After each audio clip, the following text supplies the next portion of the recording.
Hello, pre-algebra friends. We are doing the last section in Chapter 5 today, and it's going to be another way to work the same exact equations that we worked in 5.6. You might even like this way better.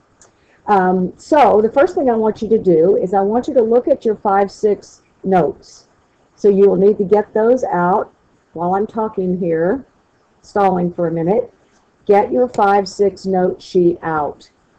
You will notice this is one of the problems that we worked on your 5.6 note sheet. We boxed it up. See if I can just do this a little neater for you. We boxed it up. We rewrote it. I'm going to write it up above. We added 1 to both sides to remind you. We had 1/2 x equaling 5. This is a plus 1. And then we multiplied both sides by the multiplicative inverse, or the reciprocal of the coefficient of x, which is 1/2. So we needed to multiply both sides by the reciprocal of 1/2, which is 2 over 1. When we did that, we got x equaling 10.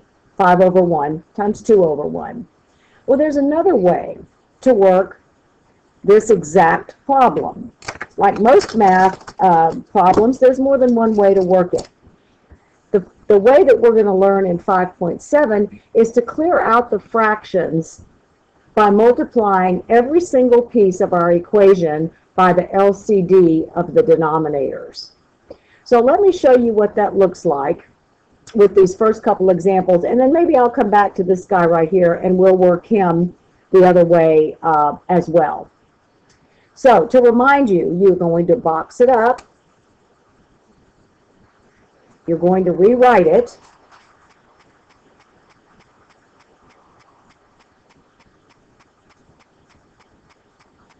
And now you're going to ask yourself, okay, in 5.6 we would have added 2/3 to both sides. We would have had to get a common denominator, come back, multiply by the reciprocal of multiplicative inverse of the coefficient, the reciprocal. Well, we're not going to do that this time. Right now, we're going to figure out how to get rid of these 3 fractions first. So I need to know what is the LCD, the lowest common denominator, of 8, of 3, and of 12.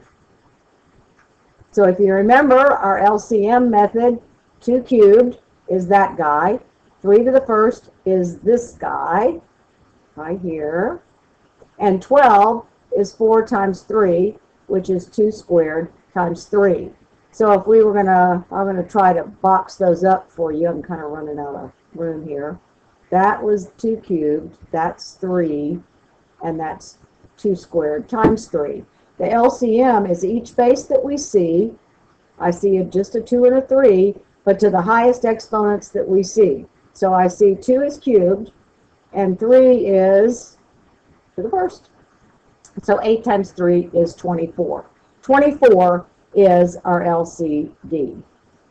Once we have found that, here's what we're going to do next. It's really kind of neat. We're going to write the 24, and we're going to bracket up our entire equation.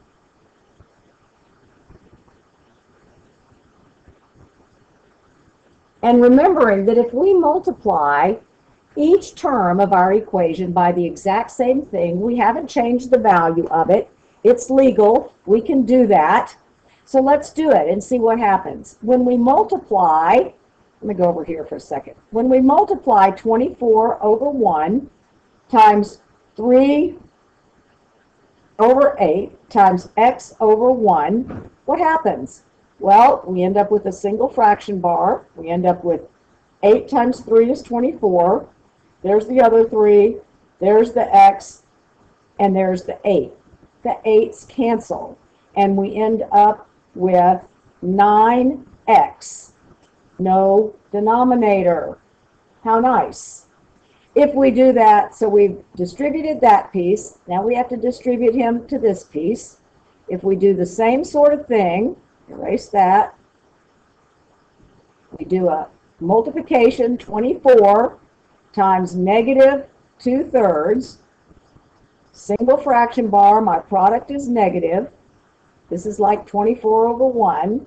So that's 8 times 3 times 2 over 1 times 3. The 3's cancel. My product is negative, and I have negative 16 over 1, or just negative 16. Now, you can go do this work on scratch paper, but here's an easy way to think about it. If you ask yourself, 12 goes into 24, how many times? 2. 2 times 7 is 14. That's an easier way to do it. So let's go back and see how that works. 8 goes into 24 3 times. 3 times 3x is 9x. 3 goes into 24 8 times. 8 times negative 2 is negative 16. 12 goes into 24 2 times, and 2 times 7 is 14. Notice, my little friends, all of your fractions are gone. The denominators are all 1. So this now becomes a pretty easy problem to solve. Add 16 to both sides. You end up with 9x equaling 30. Divide both sides by 9. And our x stands alone at 30 over 9. Now 30 over 9 is not reduced. I can think of 30 as 10 times 3 and 9 as 3 times 3. So we do have to do a little reduction there, but x ends up equaling 10 over 3. I'm going to save the check for you because I'd like to be able to get through a couple more examples and keep this video at a reasonable length. Number 2, box it up.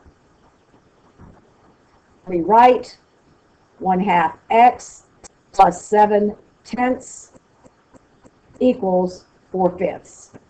Again, first thing I need is the LCD, lowest common denominator, which is the LCM between 2, 10, and 5.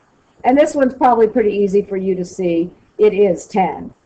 So again, first thing you do is make this big bracket around your entire equation and rewrite it. 1/2 x plus 7/10 equals 4/5. So the process is 2 goes into 10 5 times. 5 times 1, x, is 5x. 10 goes into 10 1 time. 1 times 7 is 7. And don't forget your plus sign. Equal sign. 5 goes into 10 twice. 2 times 4 is 8. And there's our new, much improved, less complicated equation. So we need to finish it up. We would subtract 7 from both sides. We have 5x equaling 1. Now we divide both sides by 5, and x is equal to 1/5. And again, we can check that by plugging it back in. Don't worry that your answer is a fraction. It's a fraction over here, and they were fractions in 5/6. It takes a little more work to do the check, but you can get the check correct just the same, like I hope you did on the homework you're turning in today. I want to work a couple more of these, and then talk about one more topic. Box it up. 2/3 x minus 1/6 is equal to 2/7. I need the LCM of 3, 6, and 7. If I can't see that automatically, I can think of the prime factorizations, 3, 2 times 3, and 7. Every base I see to the highest exponent I see it, and that just happens to be 42. 42, make a big bracket and put your equation inside it.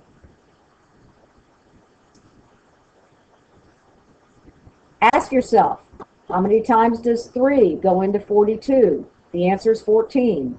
14 times 2 is 28 of those x's.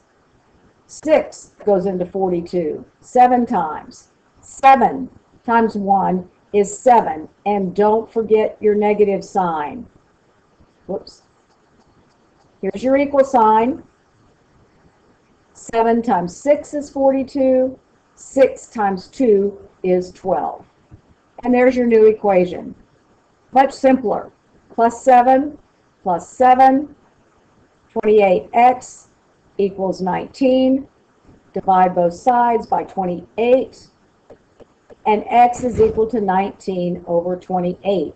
We can't reduce that anymore. 19 is prime, and 28 is not a multiple of 19, so we're good to go. All right, I want to show you, let me do one more of these, and then we'll move on to one of the other topics. Again, we're going to rewrite.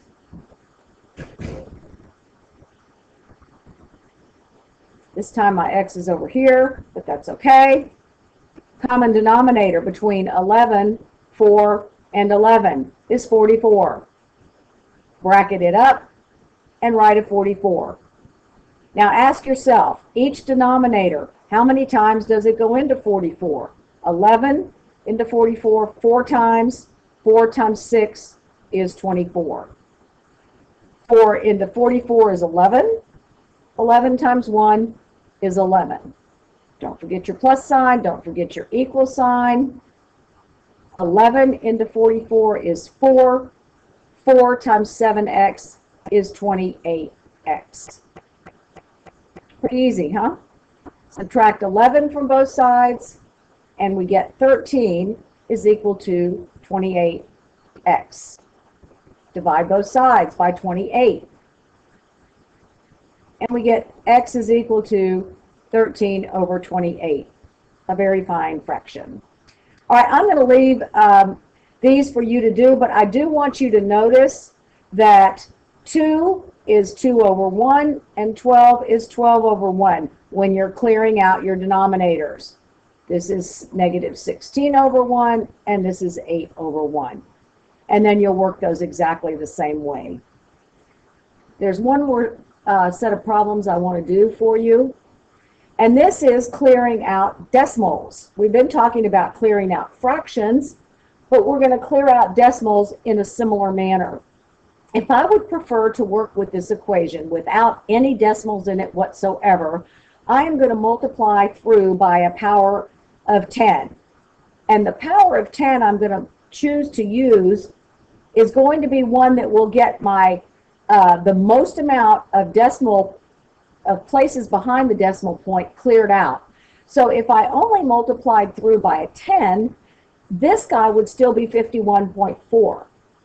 He'd be 23 and he'd be 8, but he would not be free of decimals. So I have to multiply through by a power of 10, say it up here, a power of 10 that's equal to the greatest number of decimal places in the equation. So I have 2 decimal places in this equation. So I am going to multiply by 100, 2 zeros. So draw your bracket around your equation. We're going to distribute this 100 to every single piece inside. When I move the decimal point, when I multiply 2.3 times 100, I'm moving the decimal point 2 places, and I get 230. I get 514 when I move this thing 2 places. And when I move him 2 places, I get 80m. And now you go ahead and solve it normally. You have a little bit bigger numbers, but you don't have to mess with decimals anymore. And this is, I really much prefer to get rid of the decimals, especially if I don't have a calculator. So in this case, you're going to subtract 514 from both sides. Maybe I don't know what 514 minus 230 is off the top of my head. 284, I think. And it's negative. Negative 284 is equal to 80m. Divide both sides by 80. And you get m is equal to negative 284 over 80. I know that can be reduced because I have 2 even numbers there. So I'm going to have to do a little work at reducing this fraction. It's going to be negative, and that's 2 times 142 over 40. Oh dear, I'm not done yet. Negative 2 times, let's see, that is, 2 goes in there 71 times. And this becomes 10 times 4, which is 2 times 2 times 10. Let's make sure I'm right. 2 times 2 is 4. 4 times 71 is 142. That looks good. No, that's not right. 2 times 71 is 142. And 2 times 2 is 4 is 40. All right. I think you followed me, hopefully, while I was trying to figure it out myself. The 2's will cancel. The 2's will cancel. And your final answer ends up being negative 71 over 10, or negative 7.1. Probably in the back of the book, they'll put the answers in decimal form because that's the way your equation started, with decimals. That will be the way your answers are listed. Let me run through one more. We're going to rewrite this guy. We're going to figure out what power of 10 do we have to multiply him by. So I go see, I've got 1 decimal point here, 1 decimal point here, 1 decimal point here. So all I need to multiply him by is 1 power of 10, which is 10, 1, 0. When I distribute this 10 to each of these pieces, I get 122 is equal to 61x plus 183. Now I'm not going to finish that up because that's a pretty easy equation to solve from this point. I want you to go back and listen to this video again and use the notes when you're doing your homework, and I'll help you with any questions you have when I get back. Thanks, and have a great day.